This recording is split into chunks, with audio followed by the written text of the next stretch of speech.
Spy news, शोध सत्याचा।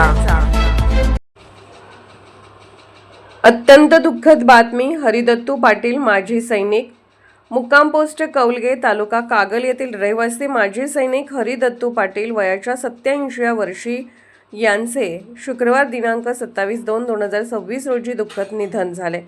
देशसेवेचे व्रत जपत त्यांनी आपले संपूर्ण आयुष्य शिस्त, प्रामाणिकपणा व कर्तव्यनिष्ठेने व्यतीत केले। त्यांनी आपल्या मुलांना ही शिस्त, प्रामाणिक निष्ठेने राहण्याचे व निर्व्यसनी राहून कष्टातून विश्वनिर्मिती करण्याचे धडे दिले होते। त्यानुसार त्यांच्यामुळे अतिशय कष्टातून, संघर्षातून जीवन प्रवास करून यश गाठली आहेत।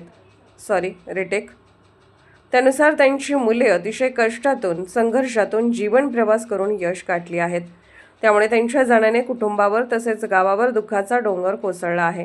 त्यांच्या पश्चात पत्नी, 2 मुलगे, पुतणे, सुना, नातवंडे असा परिवार आहे। ते राजापूर येथील देशभक्त रत्नापण्णा कुंभार हायस्कूलचे आदर्श शिक्षक अजित पाटील व आदर्श विद्यालय नागावचे मुख्याध्यापक अनिल पाटील यांचे वडील होत।